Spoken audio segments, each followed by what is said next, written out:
आज हम वेदांत विषय पर बातचीत करेंगे। वेदांत की शास्त्रीय व्याख्या नहीं, बल्कि जीवन परक व्याख्या और जीवन परक बातचीत।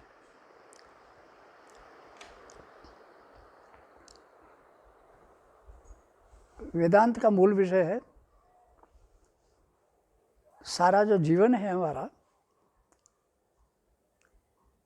पूरे जीवन की रचना उसमें सब कुछ आ जाती है। इसलिए हम इसी ढंग से बात करेंगे कि उस विषय को शाब्दिक रूप से ले लेकर के व्यवहारिक रूप से, व्यवहारिक दृष्टि से इस तरह समझे हम उसको, वेदांत को, कि हमारे जन्म से लेकर के इस जगत से प्रयाण तक जो भी कुछ है वो वेदांत ने उसको इस ढंग से रखा है कि उसके अतिरिक्त किसी अन्य शास्त्र की जरूरत नहीं रह जाती। और अगर इसको कोई वेदांत को ठीक से समझ जाए तो जीवन की सब प्रकार की भ्रांतियां मुक्त हो जाती हैं। हमारा जीवन जन्म से लेकर अंत तक एक निश्चित प्रारब्ध में नियंत्रित होकर के चलता है। हमें जो जन्म के उपरांत, जन्म से पूर्व ही, जीवन के पूर्व ही जो प्रारब्ध मिला है वो जन्म से पहले ही मिल जाता है।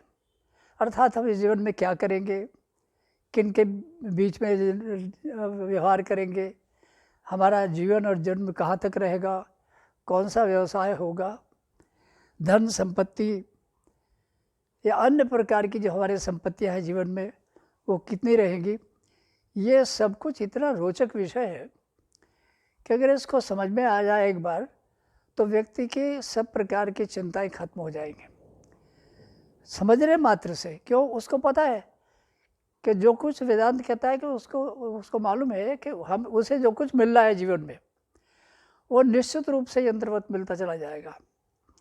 ये वो किसी पहाड़ी की चोटी पर भी बैठ जाएगा तो भी और घाटी में बैठ जाएगा तो भी। लेकिन हम भयग्रस्त इसलिए रहते हैं, अब क्या होगा, इसके बाद क्या होगा, हमारे एक चीज़ मिलते मिलते छिन गई तो क्या सारा जीवन हमारा इसी प्रकार से शून्य में बीत जाएगा।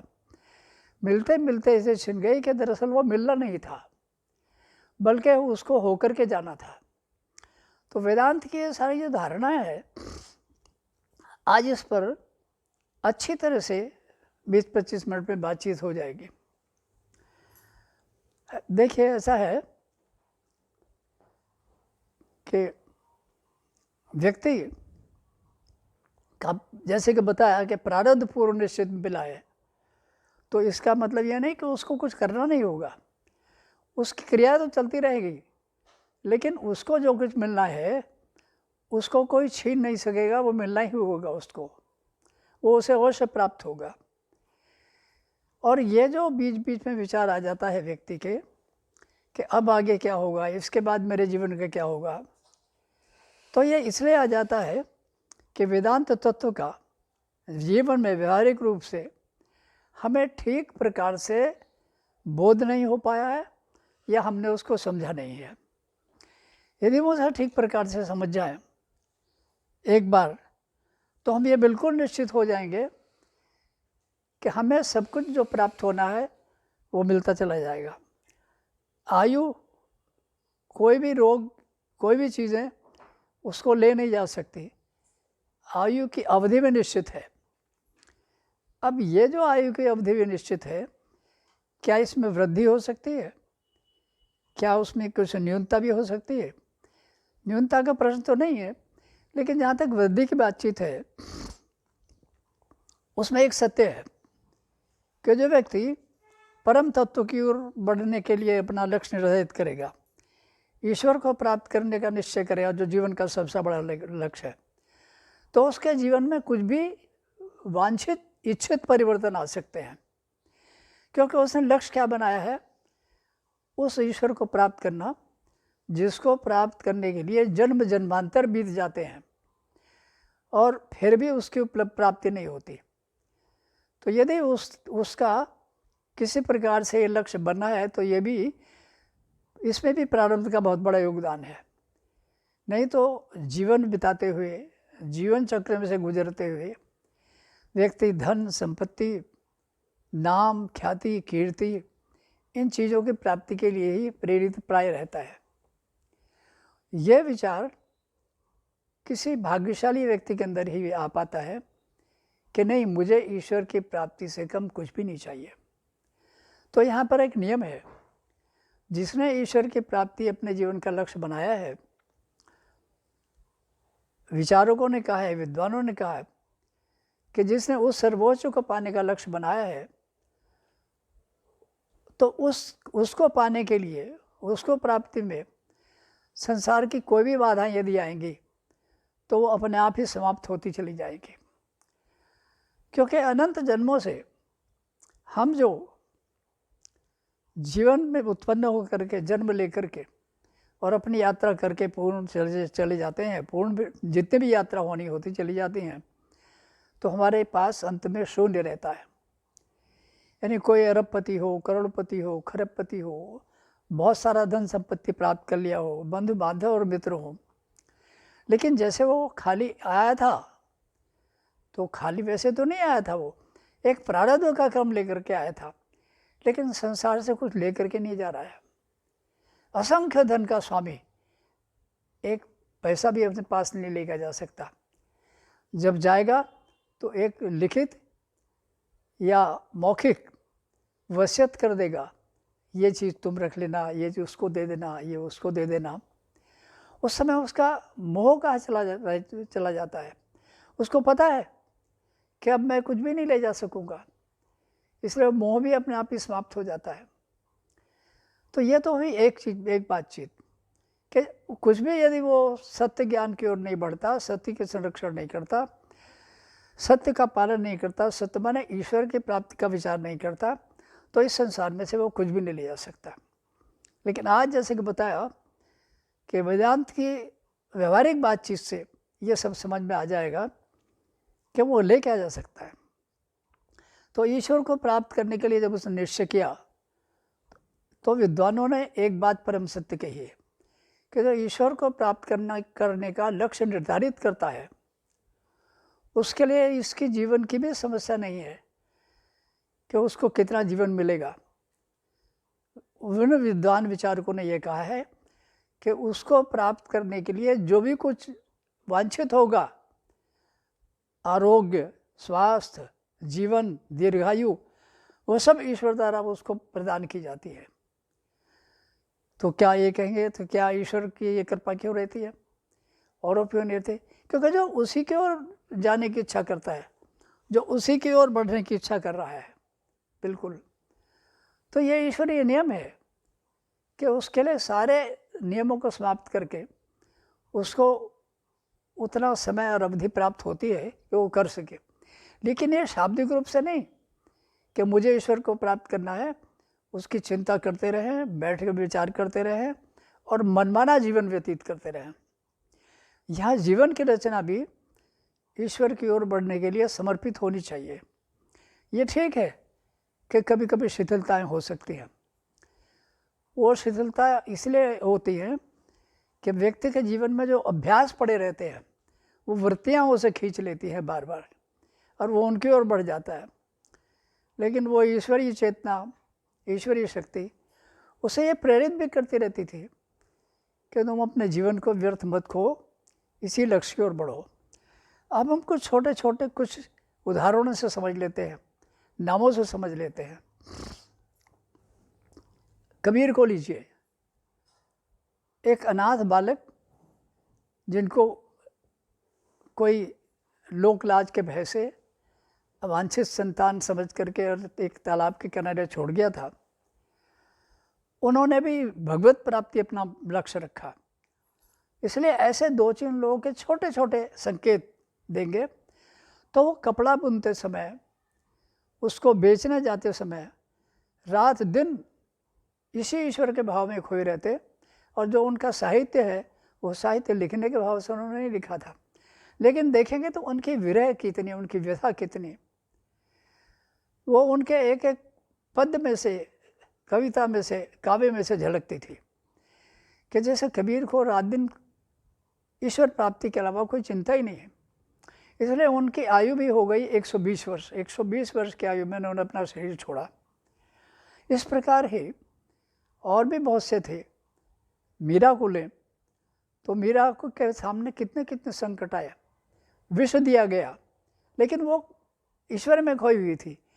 वो ईश्वर के किसी भी रूप में खो सकते हैं। वो कृष्ण कृष्ण के भाव में खोई थी, वो कृष्ण को पुकारती थी।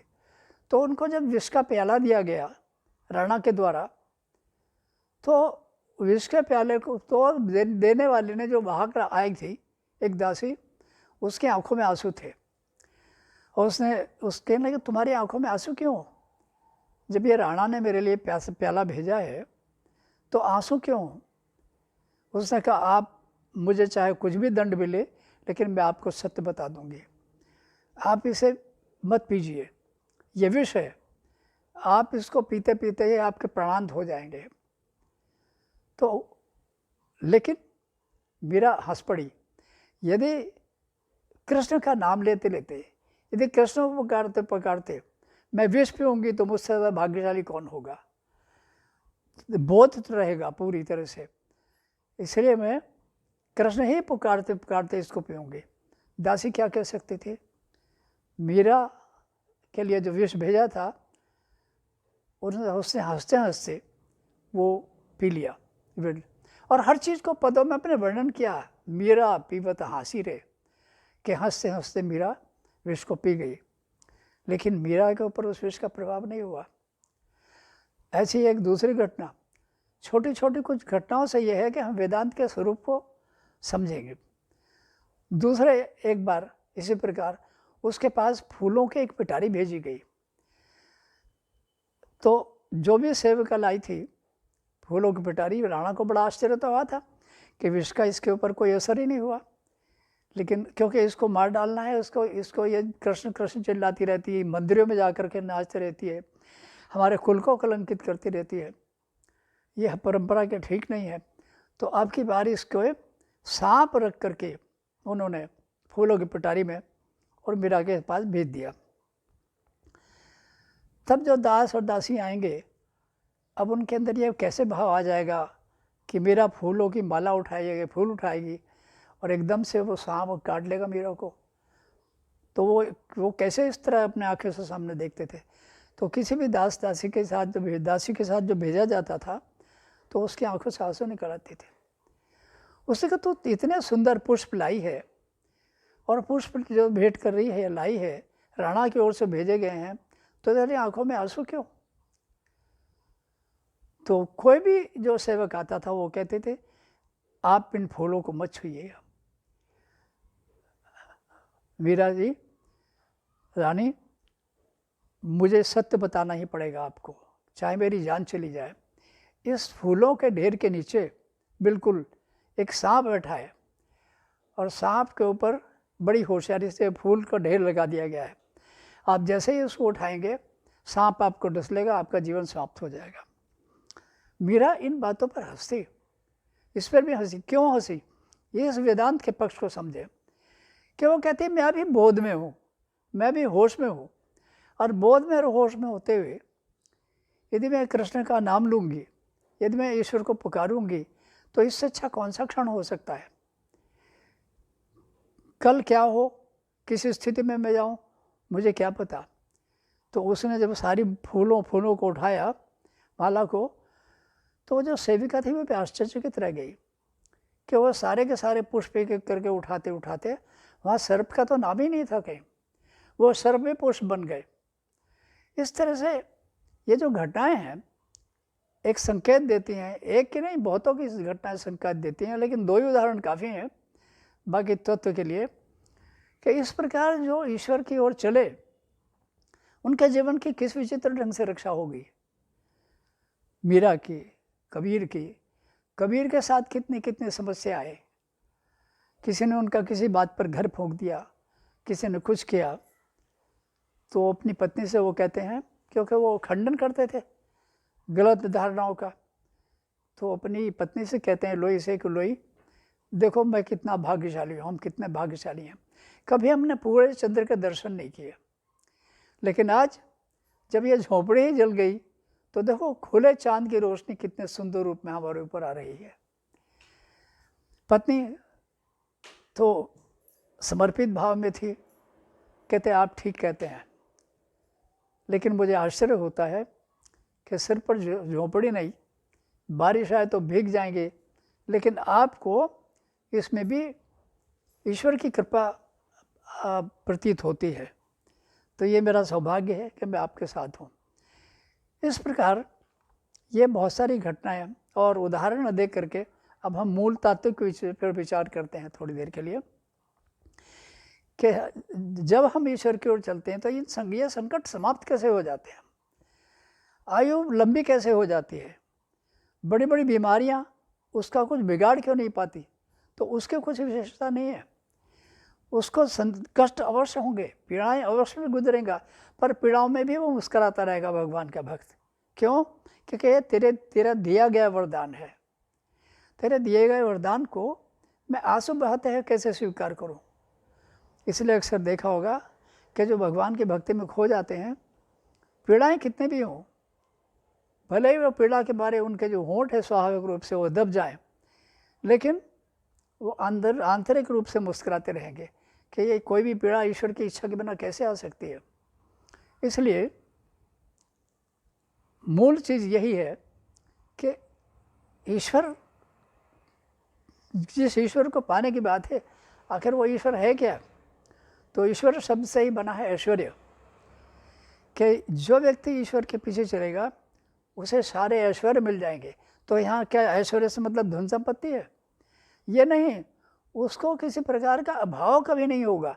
अगर उसके पास खाना नहीं होगा तो वो देखेगा आश्चर्यचकित होकर के कि उसके लिए कोई खाना लेकर के आ गया है। एक अपना ही उदाहरण देने में भी कोई आपत्ति नहीं, क्योंकि छोटा सा उदाहरण है। इसी प्रकार ईश्वर की भक्ति में रहने का अभ्यास था एक स्थान पर।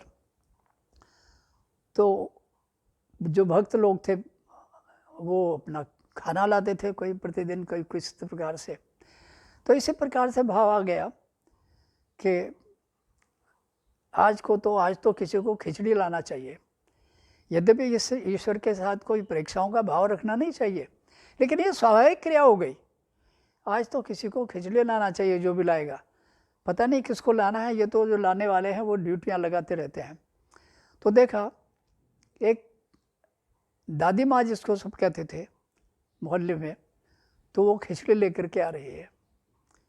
तो मैंने कहा वाह ईश्वर, ये तो तुम्हारी असीम कृपा रहती है। प्रश्न इसका नहीं है कि खिचड़ी बड़ी महत्वपूर्ण चीज़ है, लेकिन तुमने बिल्कुल सुन करके एक आवाज़ भक्त की, तुम कितनी चिंता करते हो, और वो जाने लगी। तो उसी से मैं ध्यान में आया कि खिचड़ी के साथ तो 3-4 चीज़ होती हैं, दही होता है, अचार होता है, घी होता है। तो वो महिला तुरंत लौटी, कहने लगे मुझे इस प्रकार कह करके कि स्वामी जी ये दही ले आऊँ मैं अपने अभी जाकर आपके लिए। मैंने कहा जाओ ले आओ, लेना है तो। वो दही लेने के लिए चली गई। तो बाद में ये भी भक्त की कैसी कैसी शरारत होती हैं। वो कहती है लेकिन दही के साथ तो अचार और घी भी होता है। बिल्कुल, लेकिन मैं कोई मांग नहीं रख रहा हूँ, केवल यही कह रहा हूँ जब तुम्हारी कृपा होती है तो उसका पता तो लगना चाहिए ना। तो वो फिर वापस लौट के आई कि मैं उसके साथ घी और अचार भी ले आऊँ आपके लिए। बस तब उस समय मेरी आंखों में आंसू आ गए। मैंने कहा परीक्षा लेने का भाव तो नहीं था, लेकिन वास्तव में यह है कि जो तुम्हारे ऊपर आश्रित हो जाता है उसके तुम छोटी छोटी मांगे भी किस तरह से पूरे करते हो, और इससे भक्त को बल प्राप्त होता है। वो तो एक पक्ष हुआ। लेकिन इस प्रकार फिर निश्चय किया कि आज से ईश्वर की परीक्षा नहीं लेनी, बल्कि ईश्वर जितनी परीक्षा ले उतना ही ठीक है। तो वो उस प्रकार की भी घटना घटी, क्योंकि थोड़ी सी बातें इस प्रकार करके आज के विषय में बात करेंगे।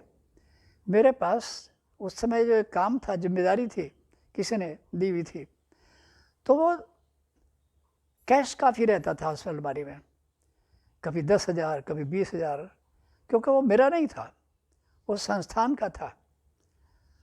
तो उसमें पैसा था और थोड़ी देर में मुझसे कहा गया जो उस संस्थान के प्रमुख थे, स्वामी जी थे वो भी बड़े, तो उन्होंने कहा कि आप उस अलमारी में से 10,000 रुपये रखे गए थे, कल आपको याद है ना? मैंने कहा हाँ। तो 10,000 रुपये उठा करके दे दीजिए, ये सज्जन आए हैं। मैं जब लेने के गया तो देखा कि 10,000 की गड्डी रखी तो थी, लेकिन उसमें तो एक पाई भी नहीं है इस समय, और उसमें लॉक लगाया नहीं था। तो मैं आकर के कहा कि उसमें बड़ा आश्चर्य है कि अभी आपने 1 घंटे पहले दिया था, अलमारी को लॉक इसलिए नहीं किया था कि आपके पास आकर के बैठ गया था। मैंने कौन जाएगा, वैसे आने जाने का रास्ता तो था ही, लेकिन अब उसमें एक पाई भी नहीं है। कहने लगे देखो ऐसा है, अब हो या न हो, ये 10,000 रुपये का प्रबंध तो करना ही पड़ेगा। सारी कहानी समझ में आ गई कि ये क्या है, कि उन्होंने ऐसा क्यों किया, लेकिन उस पर मैं कोई टिप्पणी नहीं करूँगा। मैं आ गया, मैंने कहा ठीक है, फिर आपको ये 10,000 रुपये दे दिए जाएंगे, क्योंकि वो घटना न बताने के लिए उचित है कि ये सब बातें क्यों की गई थी उनके द्वारा। और मैं उठा और उठ करके एक बड़े संपन्न गुरुजी नाम से थे, बिल्कुल पड़ोस में ही, मैं उनके पास चला गया। और मेरे गुरुजी नहीं थे वो, मतलब वो बड़ा सम्मान करते थे मेरा, संन्यास के कारण और मेरे के अंदर की कुछ क्षमताओं के कारण करते थे। तो जैसे ही उनके पास गया, बैठा, यह चर्चा करने के लिए नहीं गया था, बस मैंने कहा उनसे बहुत दिन से मिलना नहीं हुआ, चलो मिलना हो जाएगा, और उनसे कह दूंगा कि आप इस समय 10,000 रुपये की व्यवस्था कहीं से कर सके तो कर दीजिए, ये आपको 2-1 दिन में दे दिया जाएगा। लेकिन जैसे मैं बैठा, उन्होंने बैठते ही कहा कि देखो एक 10,000 रुपये की गड्डी, मैंने कुछ नहीं कहा, अंदर से उठा करके ये स्वामी जी को दे दीजिए। तो वो ले आई। मैंने कहा लेकिन ये आप कैसे दे रहे हैं, क्या आपको पता नहीं है पिछले वर्ष आपके साथ में बम्बई गया था, वो में गए थे मेरे साथ, और कहे थे कि इस व्यक्ति से मुझे 1 लाख रुपए मिल रहे हैं, बहुत टाल मटोल कर रहा है, अगर ये आज दे दे तो 10,000 रुपये मैं आपकी दक्षिणा भी अभी तुरंत रख दूंगा। अब उनको उस व्यक्ति ने 10,000 रुपये दे दिए। वो आए तो देना था तो घर पे ही देना था। घर आ करके उन्होंने कहा कि अभी तो स्वामी जी जो तो वो तो आपको देना ही है, लेकिन अभी थोड़े दिन बाद दे दूँ तो कैसा रहे, अभी कुछ और काम है। ये घटना, इस घटना की पहले की बात थी, ये जो पैसा निकल गया था। तो अब मैं जब उनके पास गया, 3 महीने बाद मेरा जाना हुआ था किसी कारण, वो भी उन्होंने बुलवाया था। उधर तो ये 10,000 रुपये निकला, और उधर उन्होंने, मुझे चिंता हुई कि इनको तो देना ही होगा, क्योंकि ये तो एक जानबूझ करके षड्यंत्र किया गया है। और उधर बुलावा है उनका, और बुला करके अपनी पत्नी से उन्होंने कहा, याद है मैं भी कितना भुलक्कड़ हूँ, 1 साल पहले जब मेरे साथ ये बम्बई गए थे तो मुझे 1 लाख रुपए जिससे पेमेंट होना था वो हो गया था, और मैं इनको 10,000 रुपये देना भूल गया। अब वो गड्डी 10,000 रुपये की उठा के लाओ और उनको दे दो, और क्षमा मेरी ओर से मांग लो और मैं भी मांग लेता हूँ। मैंने बहुत कठिनाई से उस भावाश्रु कहते हैं उसको, जो भावना में आया, और अपने को रोक लिया कि ईश्वर एक तरफ अगर परीक्षा ले रहा है नाटकीय प्रपंच से, तो दूसरी तरफ एक व्यक्ति के द्वारा बुलवा करके पैसा भी दे रहा है 10,000 रुपये। और वो उनको 10,000 रुपये दिए। अब उनको तो आश्चर्य था कि वो परीक्षा नहीं ले रहे थे जिनको स्वामी जी को देने थे, बड़े एक संस्थान के प्रमुख, बल्कि और ही कुछ था। तो उनको था तो अब ये दे तो पाएंगे नहीं, और मैं वहाँ से दरअसल छोड़ करके अन्यत्र किसी यात्रा के लिए जाने वाला था। मेरी इच्छा वहाँ रुकने की नहीं थी। होता है ना कई बार, अब नहीं रुकूंगा, अब मुझे दूसरी जगह जाना है। तो उन्होंने कहा इस तरह से इनको उलझा देंगे तो फिर ये जा नहीं पाएंगे। तो उन्होंने कहा तो फिर ऐसा है कि जब वो 10,000 रुपये का पेमेंट मिल जाएगा तब उसके बाद आप कभी भी जा सकते हैं। और मुझे इधर बुलाया गया, तो मुझे ये नहीं पता था पैसा मिलेगा। तो उन्होंने कहा कि ये 10,000 रुपये 1 साल हो गया, अब मुझे अपनी भूल पर बहुत खेद है। पत्नी का नाम कमला था, और कमला तूने भी याद नहीं दिलाया। कहने लगे तो मैं भी भूल सकती हूँ, लेकिन वास्तव में हो तो गई हमसे बहुत बड़ी गलती। तो कहने लगे अच्छा तो 10,000 रुपये अब चरण स्पर्श करो और दे दो। और उन्होंने दे दिया। तो उनसे बड़ी मैत्री भाव था और वो उस क्षेत्र में बड़े प्रसिद्ध संत थे। लेकिन संत माने सन्यासी नहीं, गृहस्थी थे और बहुत संपन्न थे। 10,000 रुपये उन्होंने जैसे मुझे दिए, तो वहाँ से आश्रम से आने में और वहाँ तक जाने की दूरी 5 मिनट की भी नहीं थी, माने 3-4 मकान छोड़ करके। मैंने तुरंत 10,000 रुपये उन स्वामी जी को दे दिया जिन्होंने ये सब योजना बनाई थी इस तरह की। मैं अब षड्यंत्र कैसे कहूँ, ये तो एक लीला थी उनकी ओर से, भले ही वो षड्यंत्र था कि ये जाने की बात कर रहे हैं, जा नहीं पाएंगे, इनको मुझे जाना नहीं देना है, मुझे आवश्यकता है यहाँ पर। तो मैंने जब दिए तो वो आश्चर्यचकित हो गए कि मैंने तो इनसे कहा था और ये तो आकर के इन्होंने पता नहीं कहाँ से दे दिया पैसा। तो कहने लगे लेकिन आपने इंतजाम कहाँ से कर दिया? कहने लगे वो आप मत पूछिए। और मैंने अपना बैगेज तैयार किया और मैंने कहा मैं अभी 2 घंटे में जाने वाला हूँ। तो कहने लगे आप 1 दिन और नहीं रुक सकते? मैंने कहा 1 दिन से क्या फ़र्क पड़ेगा कि नहीं, कुछ काम है। अब मेरे मन में इस तरह का भाव था कि जहाँ पर इस प्रकार के षड्यंत्र की योजना बनाई गई है वहाँ 1 घंटे भी रुकना खतरनाक हो सकता है, क्योंकि जो इतना बड़ा षड्यंत्र उसके साथ कर सकते हैं कि जो उनके पास रुक करके सेवा भाव से रहा हो, इसलिए कि चलो यहीं ठीक है, मैं तो आजकल घूम ही रहा हूँ।